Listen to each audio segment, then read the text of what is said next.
Hi everybody, Dacob here. Welcome back to the Fashion Bunker. Today is an interesting topic. We're talking about the future of fashion, and we're going to go kind of back in order to go to the front. We're going to go to we're going to go from the past to go to the future, if that makes any sense. Okay, so a comment from Anastasia Atanato. Anastasia Atanato. How you doing, sweetie? I hope I pronounced your name correctly. From your name, I would presume you come from Greece. If I'm wrong, please do correct me. Thanks. So this is what you say on the Jeff Koons collaboration with Louis Vuitton. If Jeff Koons had made this collaboration 3 to 5 years ago, it would have been really impressive. The tackiness has already moved, and this seems so unnecessary. He clearly just had an immense advantage of promotion and the brand itself. I cannot agree more with your view. I still love the concept of bringing back the past, especially the 1800s. And I'm almost certain with the right designers and the right brand, it will be executed perfectly. What do you expect from the future of fashion? So this is in relationship to my video, and I will link it in the description box down below. What did I call it? A Jeff Koons Louis Vuitton massacre. The collaboration with between Jeff Koons, the artist, and Louis Vuitton, the luxury fashion maison house, whatever have you. All right, so that's the past. We're talking Leonardo da Vinci, we're talking Van Gogh, we're talking Tiziano or Tizian. And we're talking Jeff Koons, who is a contemporary living artist today, and we're talking a fashion house whose founder is dead because it was founded many years ago, but it still exists as a brand. And we're talking what is the future of fashion. So the past we just heard in this comment. The future is not a given. We don't know. There is no such thing as future. I always say there is no future. There is only the now. And the now is... got stuff here. The now is pretty negative. There's a lot of nasty stuff going on politically, economically in the world. A lot of insecurity and uncertainty. Fashion usually tends to portray the times it lives in. Rarely does fashion really kind of figure out what's going on, and it kind of depicts what's happening before it actually happens. This avant-garde type of fashion, that's rare. That doesn't happen all the time. Don't think that designer shows you pieces on a runway for their fashion show, and don't think that that's always a given, that that's what's going to be trend the next season or the next year. That's not how it works. To nail the times we live in, or to nail them a season or two in advance, is very, very rare. So usually what happens is fashion, at the moment that it's consumed, at the moment it's seen on the runway or 6 months later in the stores, it's already obsolete. It's already old because other trends and styles and designs are already being designed, hidden, in the ateliers, in the workshops for the seasons coming after that one. And usually fashion ends up being this kind of really weak, a super weak representation of the times we live in, It's a very thin threaded representation, depiction of where we stand right now as a people. So if fashion were to have a future at all, I'm dead serious here, then it needs to definitely change the structures, how pieces are produced. There shouldn't be this very weird, almost 2-year, prior to releasing a collection, kind of working on a collection. Things have to be quicker, but not necessarily do things, in my personal opinion, have to be split in, fall, winter, spring, summer, cruise collection, the sport collection, the haute couture. I mean, let's forget haute couture for a moment here. Let's just stick to kind of fashion in general.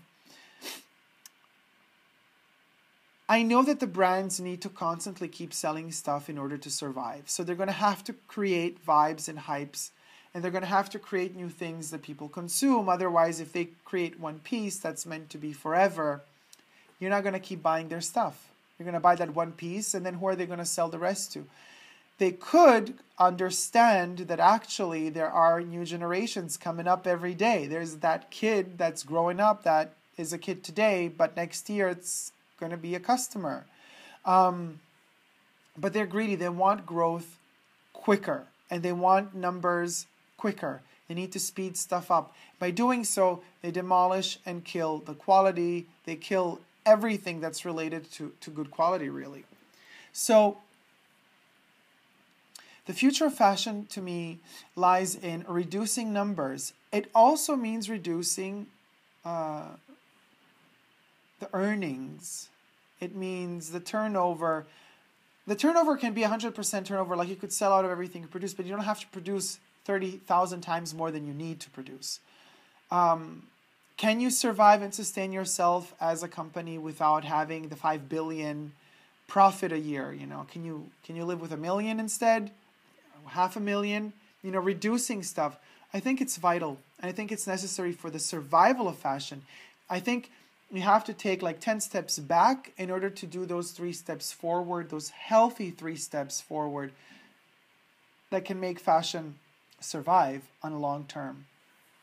So I think that is vital, cutting quantities, upping quality control. And I think what is also necessary is for us as consumers to become a bit less spoiled.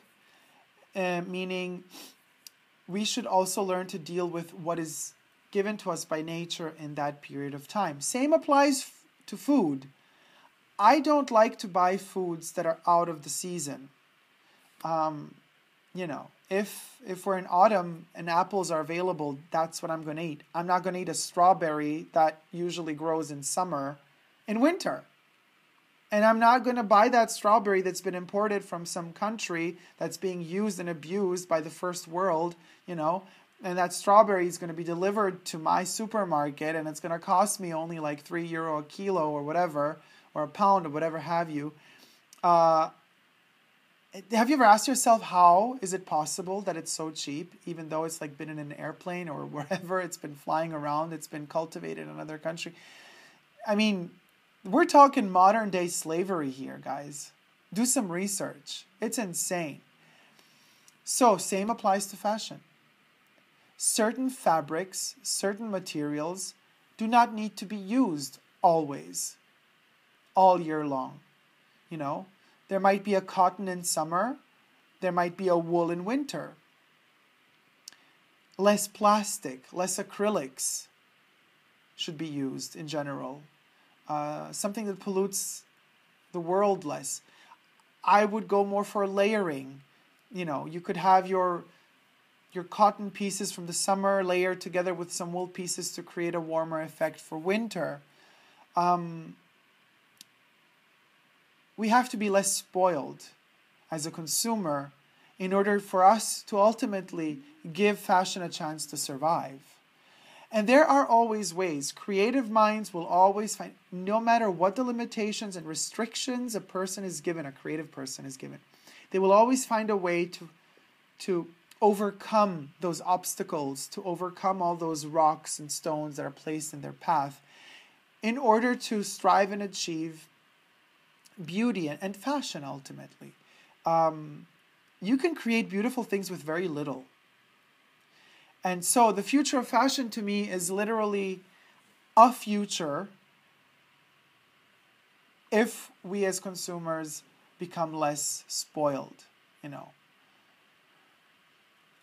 And the brands have to become less greedy. And then perhaps once those 2 fundamental steps have been made, the next step would be to figure out the shapes, the forms, you know, from season to season. or from year to year, better said, there's different vibe in the air, different mood. And this, of course, you could alter. You could alter cuts. Cuts can vary, you know. But I think we need to go a little bit more, dare I say, utilitarian in a way, in our way of thinking, in our way of patterning and structuring things, at least for a couple of years, in order to let the creativity kind of breathe, in order to let new fresh air in, you know. You need to kind of stop everything, minimize it, in order to then be able to create again the amazing, incredible, crazy pieces. Also, same applies for fabrics, for textiles and materials. So the future of fashion is a future where fashion is alive. If we go through this, perhaps dare I call it a medieval period. It's like the Renaissance, it's the medieval Renaissance. We are experiencing right now a sort of a return to the Middle Ages. Think about it. There's more illiterate people now than there was like 20 years ago. People don't know how to read and write anymore, guys. They're not learning it anymore. People are kind of know less and less how to speak, how to express themselves through words. These are the Middle Ages. They're back. They're totally back. There's a preconceived notion that the Middle Ages used to be a very macabre, black, dark time for humanity. That has been proven wrong. Today we know that there was a lot of creativity and a lot was happening, and it was a lot of vital steps were taken during the Middle Ages in order to then achieve greater expression in arts and humanity afterwards. I think we're experiencing a similar state right now. And we have to realize, the sooner we realize it and the sooner we're going to get out of the Middle Ages, of today, the modern Middle Ages, the sooner we realize it, the sooner we're going to kind of stop what we're doing, take a couple of steps back, breathe, figure out what to let go of, minimize the process, and then grow quicker after that. But if we're going to live in the illusion that we're like so freaking progressive, that we're so progressed as a society, that we're so advanced, we're going to lose. And not just fashion, we're going to lose everything. Because we're not that advanced. We think we are. We live in this illusion. We live in this kind of very spoiled way of thinking that we are advanced, when indeed we're not. We've never been so backwards as far as advancement is concerned than we are now in decades and decades and decades. So it's a big problem. It's a big issue. And I think ultimately it's a very complex topic. I think also perhaps too complex to just discuss it in a video like this one here, because it's more worthy almost of a lecture, of something that would take perhaps a couple of hours to discuss, to debate, to bring some books to the table as well and discuss those as well, and what an interesting and intelligent scientists and people that study and poets or whatever have expressed on this topic, what have you. But just to kind of limit it in a short period of time in a framework that is given to us with this kind of YouTube type of social media platform, I would say that to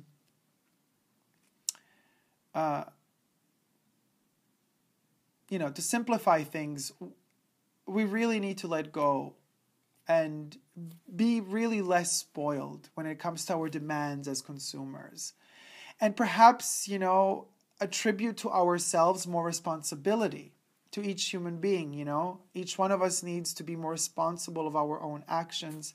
We need to be more responsible about of our own decisions, from what to eat to what to wear, to who to vote for.